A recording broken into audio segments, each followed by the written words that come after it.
이번 시간에도 여기 중요한 국내 뉴스들이 상당히 많이 쏟아져 나오고 있습니다. 그중에서 우리 국민 여러분들께서도 이 전반적인 전국 환경을 제대로 아시고 이 문재인 정권이 얼마나 무능한 정권인지, 그리고 얼마나 법률적으로도 문제가 많은 정권인지 다시 한번 확인할 수 있는 그러한 이 중요한 뉴스들을 선정을 해서 여러분들께 말씀을 드리도록 하겠습니다. 먼저 정말 어이가 없는 말씀을 하나 드리겠는데요. 이 외교적인 대참사가 벌어졌습니다. 제가 사실 외교안보 분야만 한 30여 년 공직을 했는데요. 이러한 어처구니 없는 실수는요, 문재인 정권 빼놓고는 본 적이 없어요. 제가 70년대 말 박정희 대통령 때부터 이 MB 정부 때까지 쭉 근무를 했는데요. 30여 년간. 이런 정말 이 뭐라 그럴까요? 이 상상을 초월하는 외교적인 이 실수. 그동안에 문재인 대통령이 해외 나갔을 때 대통령 본인도 그렇고, 그다음에 김정숙 여사도 그렇고 말이죠. 이 의전적인 측면에서의 실수와 실책, 이루 말할 수 없이 많았지 않습니까? 또 이 컨텐츠 정상회담, 이 실질적인 이 어젠다와 관련해서도 문재인 대통령 결정적으로 이 발언을 잘못하는 그런 실수들도 있었어요. 가장 대표적인 것이 여러분들 잘 아시다시피 시진핑을 처음 만나러 갔을 때 중국에서조차도 뭐라고 그랬습니까? 나는 중국몽을 지지한다고 그랬잖아요. 그러니까 중국이 미국을 제끼고 전 세계 1등을 해서 이 사회주의 독재 국가가 국제 질서를 완전히 장악하는 그 꿈을 이루는데 지지한다는 거예요. 그러면 이 대한민국 한국은 어떻게 되는 거예요? 대한민국 한국의 안보 외교의 기본 축인 한미 동맹 관계가 무너지는 거예요. 한미 동맹 관계를 대통령이 나서서 강화시키는 것처럼 완전히 부인하는 발언이 중국몽을 지지한다는 거예요. 그 정도로 이 어처구니 없는 외교 정책적 실수까지 범하는 정권이 바로 문재인 정권이에요. 그런데 지금 30일과 31일 어제와 오늘에 걸쳐서 서울에서는 어떤 정상회담이 열리냐면요. 굉장히 아마 대한민국 서울에서 열리는 정상회담 중에 이렇게 큰 정상회담도 없어요. 물론 유감스러운 것은 이제 화상회의죠. 그러나 화상회의든 뭐든 간에 지금 어차피 코로나 시국이기 때문에 화상회의도 화상정상회의예요. 그래서 2021년 P4G 서울 정상회의 이 되어 있는데, 이 P4G 서울 정상회의 여기에서 말이죠. 이 개막 축하 화면에서 어디가 이 화면에 떠냐면요. 대한민국 서울이 떠야 되잖아요. 대한민국 서울이 뜨지 않고 어디가 떴느냐? 평양이 떴어요. 그러니까 이 문재인 대통령이 얼마나 꿈에도 소원은 평양이어야 본인이 주관하는, 서울에서 주관하는 이 세계 이 다자 정상회의에 화면 거기에 평양이 뜨냐 이거예요. 이것은 그 책임 라인에 있는 사람들 모조리 책임을 져야 된다. 엄중한 책임을 물어야 된다. 이렇게 말씀을 드리고 싶어요. 왜 그러냐면 저도 정상회의 준비도 많이 해보고 여러 가지 행사에 참여해봤지만은요, 이 정상회의와 관련된 내용은 이 말단 실무자의 이 실무 자료 이런 만드는 것도 중요하고, 이 점검도 실무 차원에서 하지만요, 대통령도 직접 최종적으로 점검을 하는 게 정상회의예요. 왜냐하면 정상회의 주인이 누구예요? 대통령이잖아요. 그렇기 때문에 대통령도 회의하기 전에 마지막으로 이 관련 부처 장관들 회의를 청와대에서 합니다. 거기에서 최종적으로 전부 다 이 중요 특히 의제관에서 전부 토론하고, 이 청와대 의전팀, 경호팀, 그다음에 외교부, 또 이 국정원 이런 데서 종합적으로 다 리뷰를 해요. 검토를 합니다. 수십 번 검토해요. 그럼에도 불구하고 이 개막식 연설 화면 제가 직접 이거 보니까요. 시작부 화면이 한 40초짜리를 보니까 한 27, 8초분에서 한 3, 4초간 딱 흘러 지나가요. 이게 그만큼 이거를 검토를 안 했겠어요? 검토했죠. 그런데 주의 깊게 검토를 안 한 거예요. 그냥 흘려 지나간 거예요. 이 흘려 지나가게 된 것은 무엇이냐? 평양이 나오든 서울이 나오든 관계없다는 것이죠. 평양이 나오면 오히려 더 좋지 않겠어? 실수를 가장해서 김정은한테 얼마나 홍보하기, 이 남북 정상회담 하자고 이 설득하기가 얼마나 좋겠냐, 이런 생각이 들었는지도 몰라요. 예. 얼마나 이 국민들로부터 이 신뢰를 못 받으면 그런 해석까지 가능하겠습니까? 그러니까 이 커뮤니티에서 난리가 났어요. 도대체 이게 그러면 평양 정상회담이냐, 평양에서 하자는 정상회담이냐, 이렇게까지 지금 비판의 목소리가 굉장히 고조되고 있는 상황입니다. 자, 그래서요, 이 다자 정상회의가 이 화상으로 열렸지만은 실제 이 오프닝 세레모니, 즉 화상회의 오프닝 세션은요, 동대문에 있는 디자인 플라자에서 열렸어요. 그래서 이 축하 공연과 대통령의 개화사 직전에 개최지하고 참여국을 쭉 소개하는 이 오프닝 세레머니 영상이 있는데요. 그 영상에서 정상회의 목표를 소개하는 이 해당 영상에서 개최지인 서울을 소개하는 부분에 서울이 아닌 느닷없이 평양 능라도 전경이 싹 나옵니다. 한 3, 4초간. 그러니까 대한민국 지도 가운데 서울을 비춘 뒤에 줌 아웃을 해요. 그래서 지구 전체를 비추는 장면이 나오는데 거기에 해당 장면의 출발점이 서울이 아닌 평양인 거예요. 자, 이러니까 이 행사의 최종적인 청와대에서 실무 책임자는 누구겠어요? 그 유명한 탁현민이죠. 이 탁현민이가 6.25 우리 전공 이 유해 송환에 올 적에도 실수를 했지 않습니까? 그런 것처럼 이번에도 또 어처구니 없는 실수를 했어요. 그렇기 때문에 실무 청와대에서 책임자는 사실상 이 탁현민이고 그 위에는 홍보수석. 왜냐하면 이건 홍보 차원에서 이거 검토해야 될 건 아니겠습니까? 이 홍보 이 파트 책임자다. 그러니까 이 소통수석인가요? 홍보수석. 이 파트에서 이거 책임을 져야 되고, 그 다음에 NSC에서 책임져야 돼요. 왜냐하면 지금은 외교안보 수석실이 있는 게 아니라 국가안보실이 있잖아요. 그러면 국가안보실에서도 이런 정상회담을 다루는 파트가 있을 거 아니겠습니까? 안보실 책임. 이거 무시할 수 없어요. 이 정도로 영털이 외교 행사를 하는 이 대한민국. 그러니까 이게 망신 정도가 아니라요. 이거는 정말 창피해서, 이거 수십 번 봐야 되는 거예요. 이런 행사 한번 하려면. 이해가 도저히 안 가요. 그래서 이 청와대 의전 최고 책임자는 어쨌든 간에 지금 탁현민이잖아요. 문재인 대통령이 그렇게 아쉬워가지고 나간 사람 다시 불러들인 사람 아닙니까? 그래서 이 탁현민의 책임이고 그의 최종 책임은 당연히 문재인 대통령이죠. 그렇기 때문에 모든 지금의 국정의 혼란과 책임, 실정, 이 국정의 붕괴, 이런 최고 책임 정상에는 당연히 문재인 대통령이 앉아있다. 무능하다.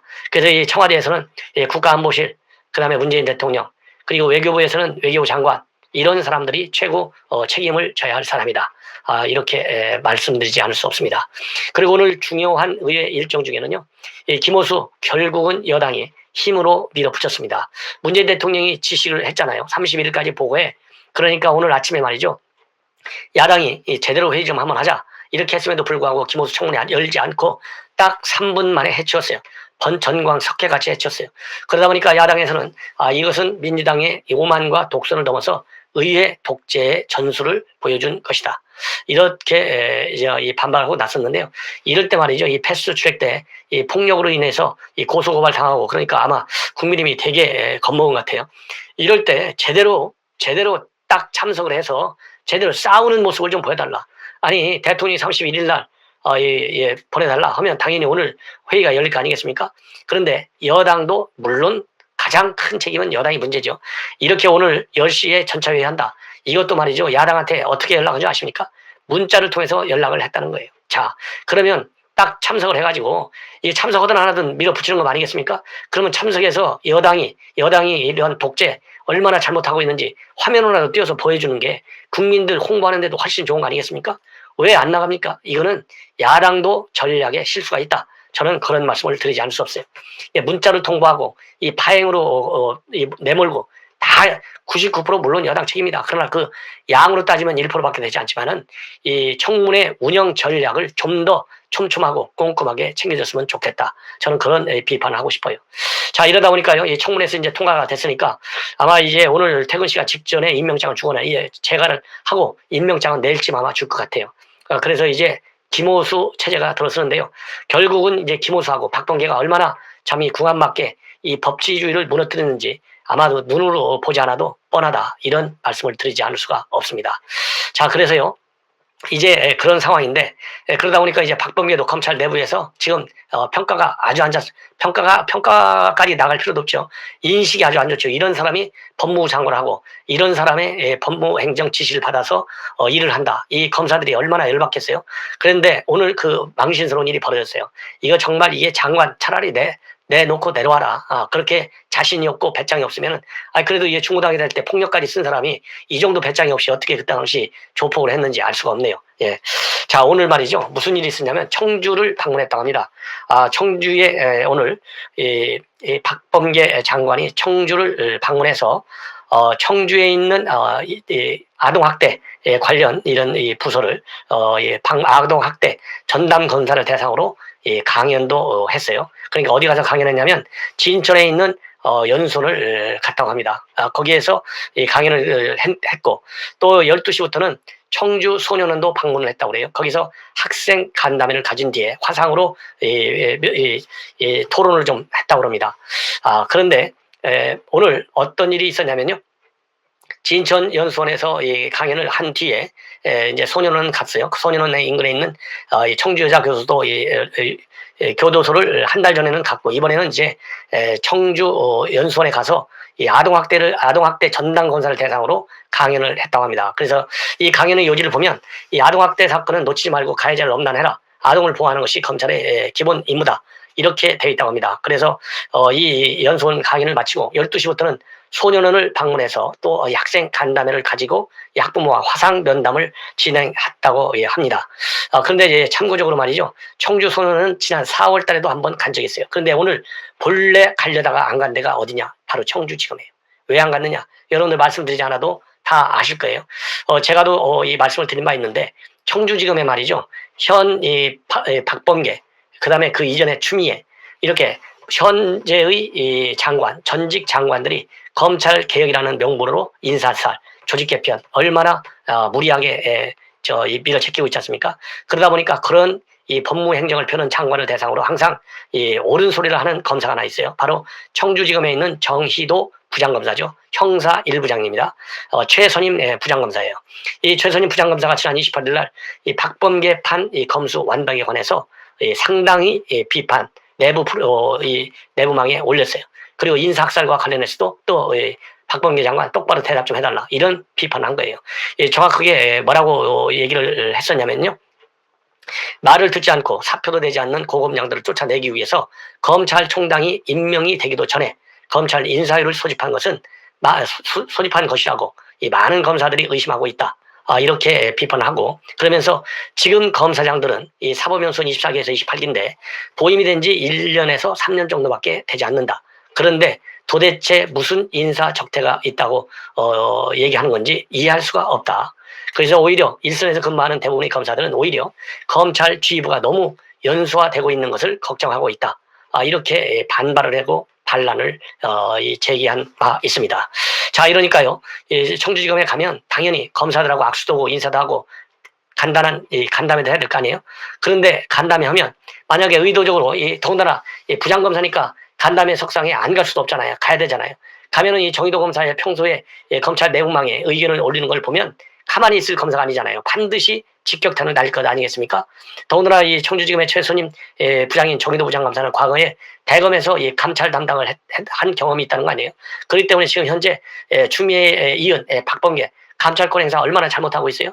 더군다나 지금 인사학살만 문제가 아니라 이성윤이 공소장이 유출된 것과 관련해서 유출한 검사를 찾아내라. 그래서 이 대검에서는 지금 감사를 하고 있는데, 감사하려고 보니까 전화 포렌식 검사를 해야만이 객관적인 증거가 나올 거 아니에요. 그래서 이 그러니까 전화기, 이 통신 내역을 내야 되잖아요. 임의 제출 요구니까 검사들이 됩니까? 검사들이 이건 법에 의한 것이 아니라 불법 감찰이다. 응하지 않고 있잖아요. 그러니까 박범계가 말했어요. 이거 응하라. 이렇게 얘기했지 않습니까? 그러면은 이거 감찰 잘못되는 거잖아요. 그러니까 이 정의도 부장검사가 그러지 않아도 중요 대목마다 항상 실명으로 검찰 내부망에 글을 올려서 강력히 반발하고 지적하는 사람이 정의도 부장검사예요.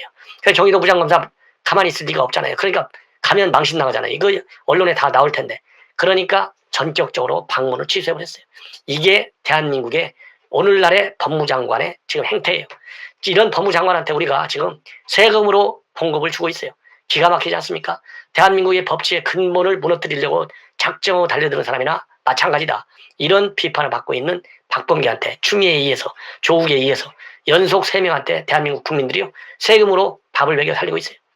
더군다나 이게 지금 현재 박범계판 인사학살에 관해서 이 정의도 부장검사가 비판을 했지만은, 이 박범계 검수완박의 핵심인 이 검찰의 6개 범죄에 대한 직접 수사권을 박탈한 거, 이거 지금 검찰 부글부글 끓고 있지 않습니까? 이러기 때문에 검사들은 직접 못 만나고 겨우 연수원만 갔다 와서 강연하고 끝나는 거예요. 여러분들 참고적으로 지금 현재 6개 범죄, 그러니까 부패, 경제, 공직자, 그 다음에 선거, 방위산업, 대형 참사, 이 6개 중요 범죄에 대해서는 앞으로는 검찰총장이라든가 아니면 법무장관 승인을 받지 않으면 못하게 돼 있어요. 이러니까 얼마나 기가 막혀요.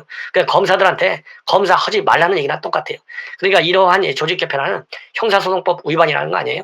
왜냐하면 형사소송법에 검찰은 범죄가 있으면은 바로 수사할 수 있는데, 그러니까 애완견 중에 애완견이라고 하는 이 이성윤 서울중앙지검장마저도 반대하고 나선 거예요.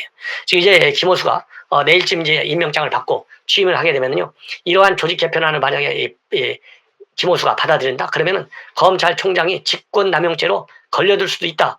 이러한 이 법조계의 비판이 제기되고 있어요. 이러한 비판하는 사람 중에 대표적인 사람이 바로 이완규 변호사, 그 유명한 윤석열 총장 징계 국면에서 변호했던 사람이 이완규 변호사인데요. 이완규 변호사가 이거 김호수 가만히 있으면 이거 걸린다, 이렇게까지 비판하고 나오고 있지 않습니까? 이게 오늘날 대한민국의 현실이에요. 그러니까 참 얼마나 기가 막히게 이 박범계가 무리한 이 법무 행정을 하고 있는지 여러분들 다 아실 것 아니겠습니까? 이러는 판국에 말이죠, 이 박범계 법무부가 그동안에 말도 많고 탈도 많았던 라임 사건, 김봉현 전 스타모비티 회장, 여러분들 뭐 기억나시죠? 이 사람한테 술 접대 받았다고 해서 난리가 났었지 않습니까? 검사 3명이. 그런데 이거를 감찰을 했어요. 감찰 결과가 이제 나왔습니다. 그래서 대검의 검사 3명 징계 청구를 법무부가 공식적으로 법무부 감찰관실에서 대검에 요청을 했습니다. 그래서 이제 이 검사에 대한 징계는요, 이 법무장관이 하도록 되어 있다고 합니다. 그래서 총장이 징계 청구를 요청하게 되는데, 법무부는 이 감찰 대상자 3명 그리고 주요 참고인들에 대해서 엄정한 조사를 실시할 예정이다. 이런 보도가 나와 있는데요. 자, 이거와 관련해서 지금 법조계에서는요, 검찰이 검사를 어떻게든 김영란법에 맞춰서 기소하기 위해 술값과 참석 인원을 그동안에 인위적으로 조정하기까지 했다, 이런 비판들이 나온 바 있어요. 그런데 이거를 기어이 이제 징계로까지 넘기고 있는 이 박범계, 참 뻔뻔스럽죠. 오늘날 지금 문재인 정권에서요, 법무장관을 하려면 중요한 것이 첫째는 법을 무시할 줄 아는 배짱이 있어야 돼요. 그 다음에 뻔뻔스러워야 돼요. 그래서 내로남불을 두려워하지 않는 사람이야 되는 것 같습니다. 자, 이제는요, 이러다 보니까 지금 현재 검찰 많은 문제가 있다는 건 뭐 우리 국민들 다 아시잖아요. 지금 조상철 고검장이 이 박범계의 학살을 지금 알잖아요. 그래서 맨 먼저 사표를 제출한 사람이 바로 조상철 서울고검장이에요. 이 조상철 고검장이 조금 전에 입장문을 내놨습니다. 입장문을 내놨는데 굉장히 의미심장합니다. 의미심장해요. 그러니까 윤석열 총장보다는 덜 직격탄을 날렸지만은 윤석열 총장이나 조남관 권한대행이 그동안에 밝혀왔던 메시지와 맥락을 같이 하는 점에서 상당히 의미가 있다. 그런 측면에서 제가 좀 소개를 해드리겠습니다. 결론은 뭐냐? 국민을 위한 검찰이 되달라, 이 얘기예요. 국민을 위한 검찰이 되달라는 얘기는 윤석열에 이어서 조남관 권한대행 그리고 똑같이 조상철 고검장이 지금 받들고 있는 신조다, 이렇게 해석이 됩니다. 그래서 이 조상철 서울고검장의 입장문을 내용을 조금 간략하게 인용해 드리면은, 검찰권은 검찰에게 주어진 권한이기에 앞서서 국민을 위해 바르게 행사돼야 할 책무다, 책임이라는 거예요. 그러니까 반드시 올바르게 행사해야 된다. 그래서 여기서 올바르게라는 게 뭐겠어요? 정치적인 중립성을 지켜야 된다. 정치적인 외압에 흔들리지 말아야 된다. 그 다음에 법과 원칙에 따라서 행사해야 된다. 이것이 바로 바르게 행사해야 할 국민을 위한 책무예요. 이런 점에서 이 조남관 서울고검장의 입장문은 상당히 의미가 있다. 그러면서 늘 그랬듯이 여전히 어려운 일들이 산적해 있고 검찰 구성원들이 역량과 품격을 키워나가면서 굳건히 중심을 잡고 서로 힘을 모은다면 어떤 어려움도 헤쳐나갈 수 있다. 여기에서 말이죠, 서로 힘을 모은다면 여기에 핵심이 무게가 있어요. 서로 힘을 모은다, 이 얘기는요, 지금 이 박범계가 얼마나 무지막지하게 법치를 무시하는 지금 이 검찰 지휘를 하고 있습니까? 여기에 대해서 검찰이 지난번에 윤석열 총장 때 똘똘 뭉쳤던 것처럼 이제는 뭉쳐야 된다. 뭉쳐야만이 박범계가 박범계판 검수한박 하는 거, 이런 거 막아낼 수 있다. 그리고 인사학살도 막아낼 수 있다. 이런 의미로 저는 해석하고 싶습니다. 그리고 또 중요한 것은요, 무엇보다 검찰 업무의 기본은 사실과 법리에 따른 것이다. 어렵고 복잡해 보이는 사안일수록 사실과 이 법률에 터잡아 순리대로 가야 한다는 점을 염두에 둬라. 이렇게 주장을 하고 있습니다. 여기에서 사실과 법리, 그리고 복잡할수록 이게 쉽게 생각하는 거잖아요. 간단하게 생각하라. 제가 그러잖아요. 복잡하다고 복잡하게 생각하면요, 길이 안 나와요. 복잡할수록 원리, 원칙, 기본에 충실해야 돼요. 그래서 제가 심플리파이, 즉 간단하게 생각하라, 이렇게 얘기하잖아요. 우리가 이 골프 우리 시청자는 분들 많이 치시겠지만은 골프 치면서 잘 안 될 때요, 이 사람 저 사람 프로한테 다녀보세요. 산으로 가요, 산이 배가. 그럴 때 자기가 골프채 하나 놓고 딱 믿는 프로 선생님한테 가서 딱 들어오면 골프의 기본으로 돌아가라고 하잖아요. 똑같아요. 그래서 이 조상철 서울고검장의 이러한 이 메시지는 저도 여러분들께 그동안에 쭉 말씀을 드린 바 같이 이 기본으로 어렵고 복잡한 문제는 어렵게 생각하지 말고 기본으로 돌아가라. 이 얘기는 결국 법과 관행, 즉 판례, 그리고 법의 그 법률적인 이 검찰들의 그 수사 관행이라는 게 있지 않겠어요? 그런 거를 잘 지키면 쉽게 풀려 나갈 수 있다. 이런 메시지를 주는 것 같아요. 그래서 한마디로 얘기해서 지금 굉장히 어려운 시기다. 이 얘기는 박범계가 검수완박 밀어 제끼고 있는데 여기에 밀리지 말고 결속을 해서 반드시 저항을 해서 이겨내라, 막아내라. 그리고 막아내는 거 너무 어렵게 생각하지 마라. 막아내는 것이 정치적인 이 중립성, 검찰이 살 수 있는 본연의 검찰로 돌아가는 가장 기본이 가장 쉬운 길이다. 그러니까 희생을 두려워하지 말라 이겁니다. 이런 의미를 지니고 있다. 이런 말씀을 드리고 싶고요. 자, 이용구 사건과 관련해서요. 이용구가 주말에 전격적으로 경찰에 출두했지 않습니까? 무려 19시간 조사를 받았다고 합니다. 19시간 생각보다 좀 많이 받았어요. 아마도 이거 한 번 갖고 되겠습니까? 19시간 아마 한 번 받고 말려고 19시간 받은 것 같아요. 이 19시간 얼마나 쫀쫀하게 받았는지는 취재하시는 기자 여러분들께서 챙겨주시고 물량적으로만 19시간 받은 것인지 아니면 정말 아주 촘촘하게 19시간을 제대로 받은 것인지 한번 취재할 필요가 있다라고 봅니다. 제가 보기에는요. 실세 중에 실세이기 때문에 시간이 말린 것은 그만큼 이 법률 적용이 까다로울 수도 있고 그만큼 이 경찰에서 또 이용구가 거짓말 한 거하고 그동안의 경찰 수사를 통해서 밝혀진 내용들하고 차이가 많이 있기 때문에 시간이 많이 걸릴 수도 있겠지만은 수사 매너, 수사 방법, 수사 태도는 이 경찰에서 보나마나 뻔한 거 아니겠어요? 다 짜고 치는 거 아니겠습니까? 그런데 이런 김호수 19시간 조사를 했는데 말이죠. 이 문제는 뭐냐? 그 당시 누가 외압을 행사했는지 그리고 누가 외압을 행사했고 그 외압의 실체 그걸 적나라하게 우리 언론인들께서 취재해야 된다. 그래서 왜 이거를 감췄고 어떤 방법으로 감췄고 누가 최고의 영향력을 행사했는지 이런 외압의 주체 이런 것까지 이번에 파헤쳐야 제2의 이용구 사건 같은 수사 말하자면 고위직들 법률 위반 행위가 다시 나타나지 않는다. 이런 말씀을 드리고 싶습니다. 시청자 여러분 이것으로 제 방송을 마치고 또 이 중요한 뉴스들 별도로 보도를 해드리도록 하겠습니다. 시청자 여러분들의 끊임없는 성원 그리고 또 많은 구독과 좋아요 당부드리겠습니다. 대단히 고맙습니다.